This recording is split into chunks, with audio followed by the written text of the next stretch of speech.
صحابہ کرام رضوان اللہ تعالیٰ علیہ اجمعین کی زندگی کا مطالعہ کریں تو یہ چیز ان کی زندگی کے اندر نمایاں طور پر دکھائی دیتی ہے۔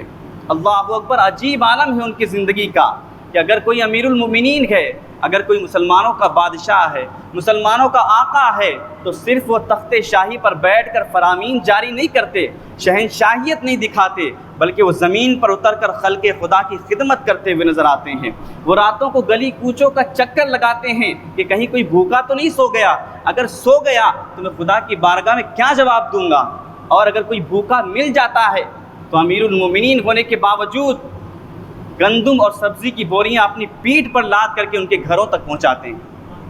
آپ دیکھیں حضرت عمر فاروق رضی اللہ تعالیٰ عنہ امیر المومنین ہیں، مسلمانوں کے بادشاہ ہیں، لیکن حال یہ ہے کہ دن کو تخت پر بیٹھتے ہیں اور رات کو مدینہ منورہ کی گلیوں کا چکر لگاتے ہیں، گشت کرتے ہیں، لوگوں کے حالات معلوم کرتے ہیں۔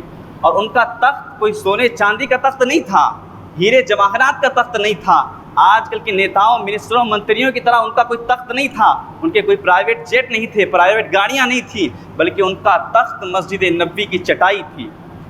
سارا دن وہاں بیٹھ کر کے لوگوں کے معاملات کو سنتے، ان کی پریشانیوں کو سنتے، ان کی پریشانیوں کا حل نکالتے، اور رات کے وقت حضرت عمر بھیس بدل کر مدینہ منورہ کی گلیوں کا چکر لگاتے، گشت کرتے۔ ایک رات حضرت عمر فاروق رضی اللہ تعالیٰ عنہ مدینہ منورہ کی گلیوں کا چکر لگا رہے تھے، گشت کر رہے تھے۔ اچانک کیا دیکھتے ہیں کہ ایک گھر سے دھواں نکل رہا ہے، بچوں کے رونے کی آوازیں آ رہی ہیں۔ جا کر کے دیکھتے ہیں کہ معاملہ کیا ہے، دیکھتے ہیں خاتون ہانڈی کے اندر کچھ پکا رہی ہے اور بچے بھوک سے تڑپ رہے ہیں، بلک رہے ہیں۔ تو اس خاتون سے حضرت عمر فرماتے ہیں، خاتون کیا معاملہ ہے، بچے بھوک سے تڑپ رہے ہیں، تو انہیں کھانا کیوں نہیں دیتی ہے؟ وہ خاتون کہتی، میں عمر کی جان کو رو رہی ہوں۔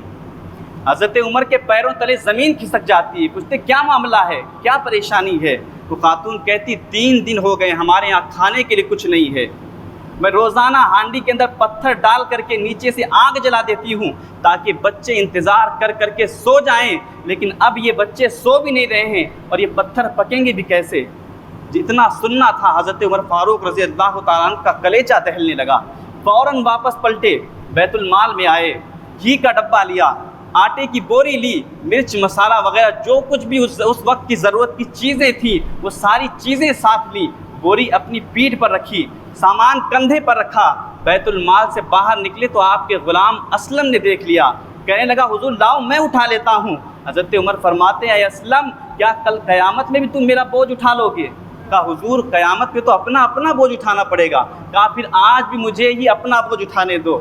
حضرت عمر وہ سارا سامان لے کر اس خاتون کے گھر پہنچتے ہیں، دستک دیتے ہیں، جیسی وہ خاتون دیکھتی ہے اس کی جان میں جان آ جاتی ہے، بڑی خوش ہوتی ہے، جلدی جلدی آٹا گوندنا شروع کرتی ہے۔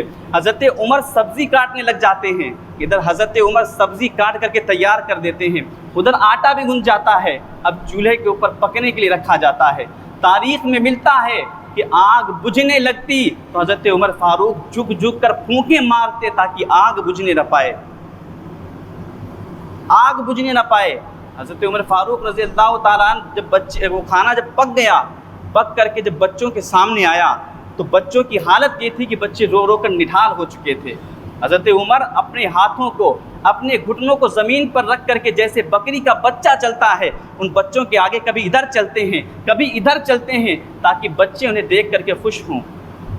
حضرت عمر امیر المومنین ہے، یہ میں آج کے لوگوں کے ووٹوں پر منتخب ہونے والے حکمرانوں کی بات نہیں کر رہا ہوں، کسی نیتا یا منسٹر کی بات نہیں کر رہا ہوں، اس عمر کی بات کر رہا ہوں جو 23 لاکھ مربع میل کا حکمراں ہے، آدھی دنیا کا بادشاہ ہے۔ وہ عمر بکری کے بچے کی طرح بچوں کے سامنے چلتے تاکہ بچے خوش ہوں، اور جب بچے مسکرانے لگتے ہیں تو حضرت عمر اس خاتون سے کہتے ہیں، خاتون تو عمر کو معاف کر دے۔ وہ خاتون کہتی تمہیں کیا دقت ہے، تمہیں اتنی ہمدردی کیوں ہے؟ کہتے ہیں عمر بیچارہ بڑا پھنسا ہوا ہے، بہت پریشان ہے، فکر ہے اس کو یرموک و فسطاط و حلوان کی، جب فتح ہے مصر تو تیاری ہے ایران کی، آتے جاتے وفد سے ملاقات بھی کرتا ہوگا اور شب کو معلوم حالات بھی کرتا ہوگا، کانٹوں میں الجھی ہوئی بیچارے کی جان ہے، نیند اس کو بھی آتی ہے، آخر وہ انسان ہے۔ کہا میری بہن تو عمر کو معاف کر دے۔ تو خاتون کہتی نہیں نہیں، تو عمر کی بات میرے سامنے نہ کر، کل قیامت کا دن ہوگا، عمر کا گریبان ہوگا اور میرا ہاتھ ہوگا۔ جب اس نے یہ بات کہی، حضرت عمر بچوں کی طرح پھوٹ پھوٹ کر رونے لگے اور کہتے وہ بدنصیب عمر تیرے سامنے کھڑا ہے، آج ہی کہہ لے جو کہنا ہے، کل قیامت میں مجھے معاف کر دینا۔ اس نے کہا آپ عمر ہیں؟ کہا ہاں، وہ بدنصیب عمر تیرے سامنے کھڑا ہے۔